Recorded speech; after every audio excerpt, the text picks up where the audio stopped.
Hey guys, welcome to episode 2 of my German video journal entry things. Today I would like to discuss something a little more academic than I plan on doing the rest of these for, so sorry about that. Today I'll be discussing GEMA, G-E-M-A. It's the German Copyright Society, or in German, the Gesellschaft für musikalische Aufführungs- und mechanische Verviel. I'm not reading that last word. It's that one. Yeah, this one. It's like a fucking sentence on its own. Anyway, these guys are very, very unpopular in Germany for good reason, actually. I'm studying here for the month. That's what I'm doing here, studying law, and we take field trips every week. The first field trip we took was to GEMA, where they pretty much lectured us on who they are and what they do, and it was very informative. The agent that spoke to us, cracked a joke, though, said that in America we have one enemy.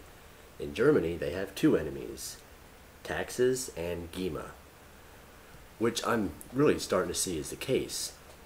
I, like everyone really, I'm big into YouTube. I like to look up songs, especially. It's how I listen to music half the time.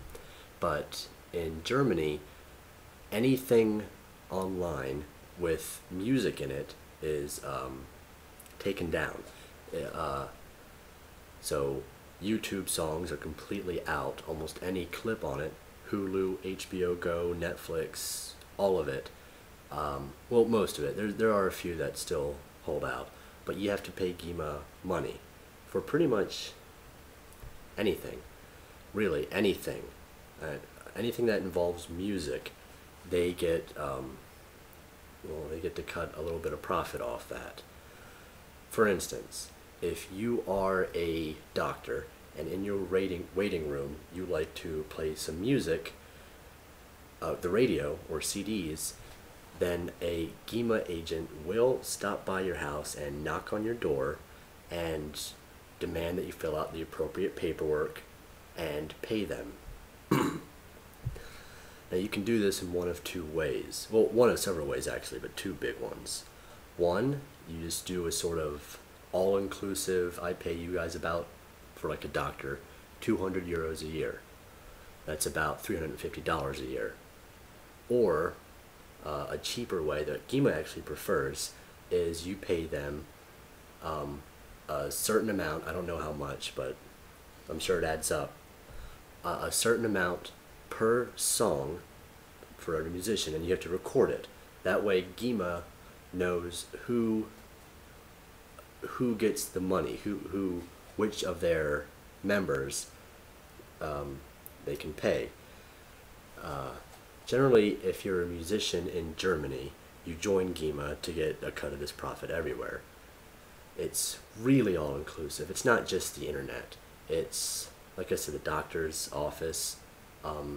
If you're a bar and you play movies, those movies will have soundtracks in them, which have musicians who get paid through GEMA. Honestly, private recording itself is also forbidden unless you pay GEMA out. Clearly that's something they can't really enforce that well, but it just shows you just how deep their talons go.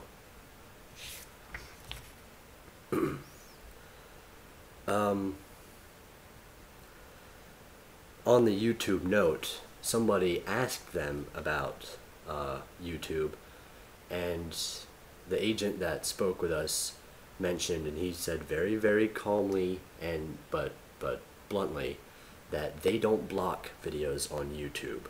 That's just something that YouTube lies about in order to make GEMA look worse. The truth is, what GEMA does is they charge YouTube an incredibly exorbitant amount for every song they play. Something that will come to about 700,000 euros or $700,000 a year. I don't know, 700,000 something. I didn't write down which one. A lot of money, something that YouTube calls prohibitive, and I kind of agree with. People from the internet might recognize GEMA as a recent victim of Anonymous's DDoS. They were targeted by Anon, by 4chan, which the guy did mention, the agent did mention the elite organization of hackers called Anonymous, which I found funny. No one else really did. The only thing GEMA does not have their hands in are sheet music, and songs for commercials, oddly enough. I'm not quite sure why that is.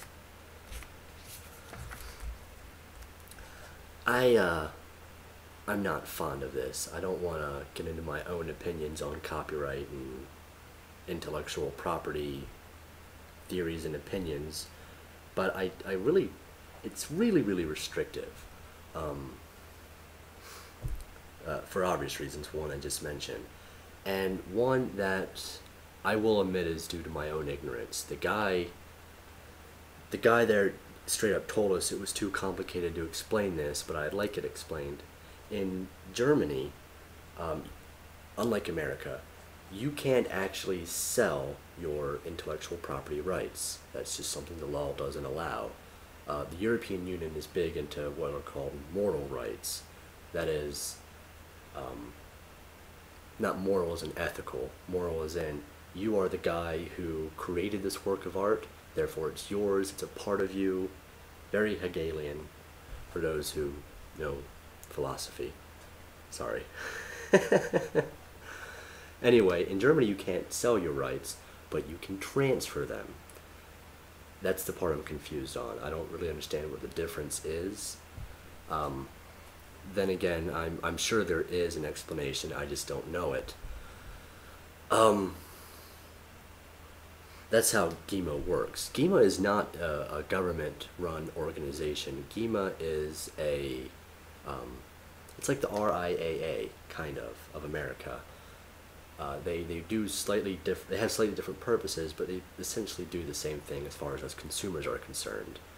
They're a privately run business that just makes it a pain in the ass for us to listen to music, to a bit of a extreme extent.